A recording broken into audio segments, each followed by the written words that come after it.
Hey, this is Chris. Welcome back to the Daily Brigandy. Today I want to talk about baseball cards or sports cards in general. The hobby, if you've been watching it, has seen such an increase. Basically, prices are skyrocketing on rare items, and that's not just vintage, which primarily was collected. It's a lot of modern stuff as well. So, if you've been following, a card just sold about a week ago for $1.8 million. LeBron James rookie card. It's one of 23 specimens. So there's still 22 others out there, or likely that there's 22 out there, and it still brought 1.8 million. It's just crazy. We've seen Mike Trout cards bringing insane numbers, hundreds of thousands of dollars. Recently, Michael Jordan PSA 10 rookie card sold for 100 grand. A couple of them did. So we are seeing a resurgence in sports cards, but especially in modern. And it's also affecting the vintage because the vintage continues to rise as well. Once you compare, how rare they are compared to the new stuff. So let's take a look. I got a few different items I want to show here.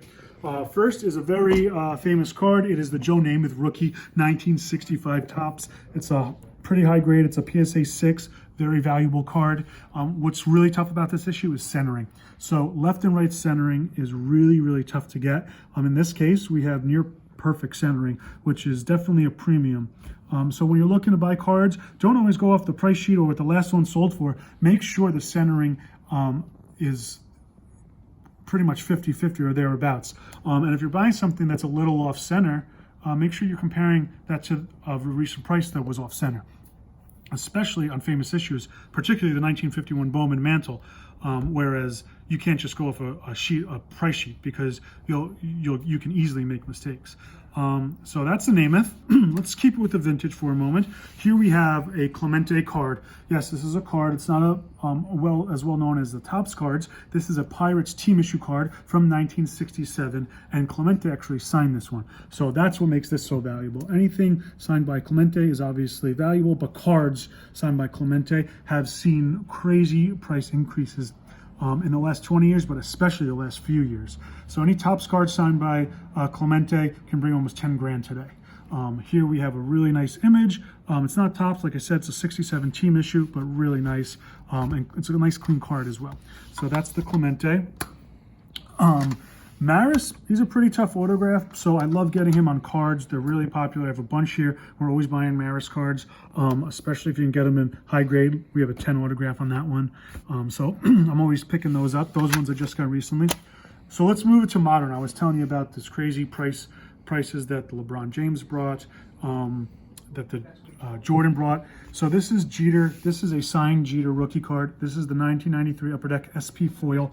So there's a ton of Jeter cards out there from the 90s that are his rookies, but this is what everybody considers his true rookie card, his real rookie card that actually has real value to it.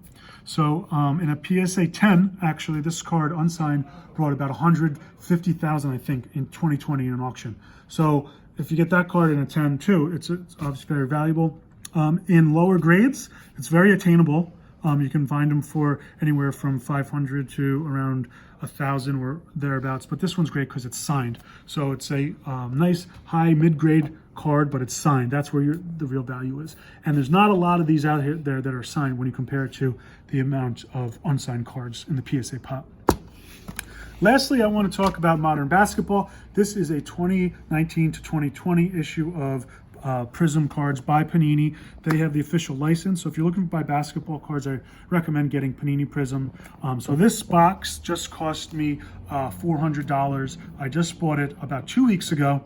And the price on the box alone, if I wanted to resell it, has already gone up to about $5 to $5.50 on my recent price check this week. So it's crazy how not just the cards go up, but the prices of the sealed boxes are going up as well. So in this, you can get Zion rookie, you can get Morant rookie, and also, I guess those are the main two, but there's some more rookies in there. But they're really high quality cards. This is what you want to get if you're collecting basketball. You can really score if you get, a rare Zion or Morant card here. So keep collecting out there, but make sure you're buying the right things. There's so much out there. I mean, you start Googling, you go on the internet, you go on eBay, you go on Amazon. It's very overwhelming. So if you have any questions about what direction you should go in collecting, please comment below, give me a call, email me. Happy to show you what you should be collecting, what you should be avoiding. Because the last thing you want to do is pour a lot of money into a hobby you don't know much about and put it into the wrong thing. So if you have any questions, please comment below. Thanks for watching the Daily Brigandi.